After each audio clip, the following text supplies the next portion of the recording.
E aí, pessoal, tudo bem? Então, hoje eu vou falar sobre a importância da gessagem e como ela é feita. Os parâmetros em que ela é considerada necessária, como fazer a amostragem para ver se é necessária a gessagem, tudo bem explicadinho. Então, vamos lá. A primeira parte do vídeo vai ser para falar sobre a importância da gessagem e a segunda parte vai ser para falar como ela é feita, todo o passo a passo. A gessagem é o quê? Quando você percebe que o solo está faltando nutrientes em profundidade, abaixo da camada cultivável, que é o que o pessoal fala, que é entre 0 e 20 centímetros, ou seja, abaixo de 20 centímetros, você faz uma amostragem subsuperficial, ou seja, uma amostragem de 20 a 40 e de 40 a 60, e percebe que está faltando nutrientes nessa parte, principalmente cálcio, magnésio e enxofre, porque são esses nutrientes que o gesso agrícola disponibiliza, então a gessagem se torna necessária. E esses nutrientes são nutrientes essenciais para as plantas. Então, se eles faltarem, as plantas não vão desempenhar o máximo potencial que elas podem desempenhar. Quando você faz a gessagem, os nutrientes descem em profundidade e as raízes das plantas descem junto para explorar esses nutrientes que estão disponíveis. Porque um dos meios da planta absorver nutrientes é a interceptação radicular, ou seja, as raízes interceptam o nutriente mesmo. Então, elas têm uma camada de solo maior, um volume de solo maior para explorarem e conseguir achar mais nutrientes para continuar desenvolvendo seu ciclo. E com essa quantidade de raízes maior, ela vai conseguir sobreviver ou passar sem grandes danos por intempéries. Por exemplo, veranicos, que é na época das águas, aqui em Goiás, né, na época das águas, dá um período de seca.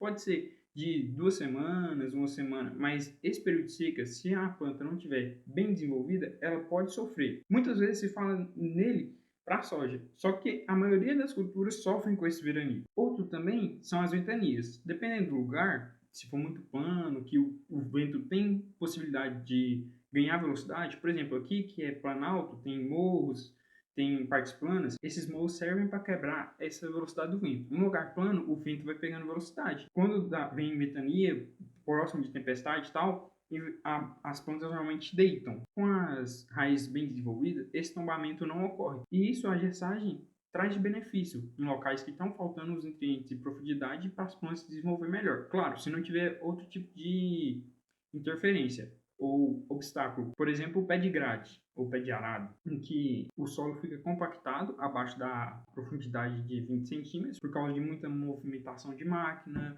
de não subsolagem nem nada. Se der o pé de grade, pé de arado, aí a planta não vai conseguir quebrar essa parte compactada. Se não tiver outros empecilhos, o gessagem pode ser benéfica nesse ponto de sustentação, nutrientes, volume de solo e etc. E agora vamos para a segunda parte. Se você está curtindo o vídeo, deixa o like, comenta aí se alguma vez você fez gessagem, se sabe como fazer a gessagem, tipo a conta, os parâmetros certinho, que essa é a próxima parte que eu vou falar. Então, vamos lá. Como é feito o planejamento da gessagem? Primeiramente, é a amostragem de solo. Normalmente tudo do meio do agro sai a partir de amostragem de solo ou amostragem geral. A amostragem de solo para gessagem você faz no subsolo. Tem a amostragem de 0 a 20, que é a mais comum, aí tem a de 20 a 40 e de 40 a 60. Essas últimas duas são as que mais auxiliam para saber como que está o nutriente em perfil de solo, para saber se eles estão desviando, como que está descendo mesmo, como que está o nutriente naquele volume de solo abaixo dos 20 centímetros. Para o gesso, o que é importante é a quantidade de cálcio e a saturação de alumínio. Aqui no Cerrado, o parâmetro para falar precisa de gessagem é o cálcio em profundidade, né? Entre a camada de 20 e 60, está abaixo de 0,5 centimol por decímetro cúbico, ou a saturação de alumínio acima de 20%. Então, um ou outro, se encontrar os dois, vai precisar da gessagem. E a conta é essa daqui, que é 50 vezes cada porcento a porcentagem de argila do solo para culturas anuais e 75 vezes a porcentagem de argila no solo para culturas perenes. O resultado vai dar em quilos por hectare. O que resultar vai ser a quantidade que você vai ter que colocar. Então, cada 1% de argila, se for para cultura anual, você vai jogar 50 quilos.